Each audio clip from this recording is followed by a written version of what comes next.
Friends, FSc part 1 biology chapter number 6 में आज का जो हमारा टॉपिक है वो है रेस्पिरेशन इन बैक्टीरिया। बैक्टीरिया जो हैं बेसिकली 4 टाइप्स के होते हैं on the basis of respiration. ठीक है, सबसे फर्स्ट टाइप जो है वो है aerobic bacteria. Aerobic bacteria are those bacteria which require free oxygen for their respiration. ठीक है, और ये सिर्फ और सिर्फ ऑक्सीजन की प्रेजेंस में ग्रो कर सकते हैं। They can not grow in the absence of oxygen. ठीक है, एरोबिक बैक्टीरिया की जो एग्जांपल है वो है सूडोमोनास बैक्टीरिया। ठीक है, next is anaerobic bacteria. Anaerobic bacteria are those bacteria that do not require free oxygen.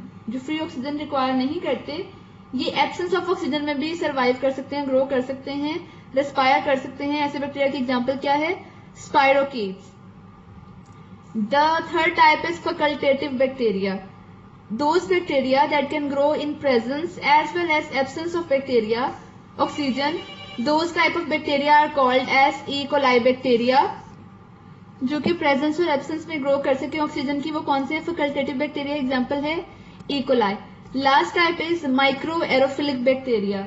Micro aerophilic bacteria वो बैक्टीरिया हैं जो सिर्फ लो कंसेंट्रेशन ऑफ ऑक्सीजन में ग्रो कर सकते हैं। थोड़ी सी ऑक्सीजन भी हो तब भी ग्रो कर सकते हैं। ऐसे बैक्टीरिया को क्या कहते हैं? Micro aerophilic bacteria. और इनकी एग्जांपल क्या है? कंपाइलोबैक्टर। ये शॉर्ट क्वेश्चन में भी आया हुआ है, बोर्ड में बहुत दफा, एमसीक्यूज में भी आता है और लॉन्ग क्वेश्चन में भी मोस्टली आता है क्वेश्चन। टॉपिक है वो है growth and reproduction in bacteria. ठीक है, अब ग्रोथ होती क्या है? बैक्टीरियल सेल के नंबर का इंक्रीज होना, इसे हम क्या कहते हैं? ग्रोथ। अब अगर हम कहते हैं कि बैक्टीरिया नंबर इंक्रीज कैसे करता है, वो करता है डिफरेंट एसेक्सुअल मेथड से। उनमें से एक मेथड जो है वो है क्या है? Binary fission. एसेक्सुअल रिप्रोडक्शन का मेथड है बाइनरी फिशन।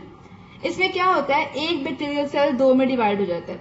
इसका प्रोसेस क्या होता है? हम ये कहते हैं जो पेरेंट सेल होता है, सबसे पहले ये एक सेल है, बैक्टीरियल सेल है, ये इनलार्जेस होता है, इसका साइज इंक्रीज होता है। इसके बाद जो इसका डीएनए है, न्यूक्लियर मटेरियल है, वो डुप्लीकेट होता है। उसके बाद जो सेल मेम्ब्रेन है इसकी, ये सेल मेम्ब्रेन ये इन्विजिनेट यानी अंदर की तरफ धंस जाती है सेंटर से, और अंदर से पिंच होने के बाद ये एक सेल सेपरेट हो जाता है, दूसरा सेल सेपरेट हो जाता है। ये बन जाते हैं 2 daughter cell which are identical to the parent cell. इस तरह होता है बैक्टीरिया के सेल का फंक्शन जो है नंबर इंक्रीज। ये जो डिवीजन होती है ये होती है फिक्स इंटरवल्स के बाद, मतलब मुकर्रर वक्त है उसके बाद ही ये डिवीजन होनी है और हमारे पास डॉटर सेल्स बनने हैं। अब ये एक इंपॉर्टेंट शॉर्ट क्वेश्चन आता है कि what is generation time? Generation time क्या है? Interval of time until the completion of next division. वो दरमियाना टाइम जिसमें जो नेक्स्ट डिवीजन है, जब तक नेक्स्ट डिवीजन की कंप्लीशन नहीं हो जाती, इस टाइम को क्या कहते हैं हम? Generation time. ठीक है, अब अगर हम बात करें, हम कहते हैं कि जो ग्रोथ है इसके 4 फेजेस हैं। अब हम उन फेजेस को डिस्कस करते हैं। ये बेसिकली 4 फेजेस हैं ग्रोथ के। सबसे पहला जो फेज है वो है लैग फेज, फिर लॉग फेज, फिर स्टेशनरी फेज और फिर डेथ फेज या डिक्लाइन फेज। लैग और लॉग को याद रखने के लिए सबसे पहले कौन सा आता है? लैग। ए जो है अल्फाबेट पहले आता है और ओ बाद में आता है। इस तरह आपने याद रखना है कि ये लैग फेज पहले आता है और लॉग फेज बाद में आता है। लैग फेज जो बेसिकली है, it's a phase of no growth. इस फेज में क्या होता है? बैक्टीरिया अपने आप को ग्रोथ के लिए प्रिपेयर करता है। ठीक है, अगर यहाँ इस ग्राफ मैंने जो बनाया है, प्लॉट किया है, इसमें देखें तो ये फेज जो है ये कोई ग्रोथ नहीं हुई, बस बैक्टीरिया प्रिपेयर कर रहा है। ये फेज है लैग फेज। ठीक है, next phase is log phase. ये फेज जो है रैपिड ग्रोथ, मतलब फास्ट ग्रोथ का जो है फेज है।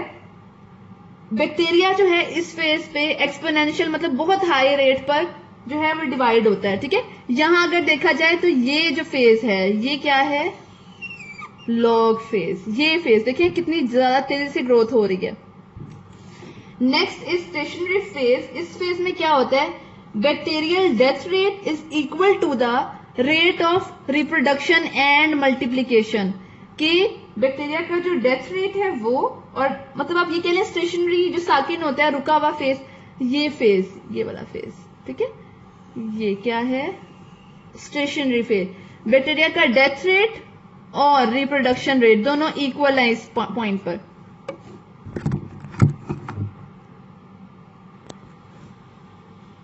अब अगर हम यहाँ देखें, next phase is death phase.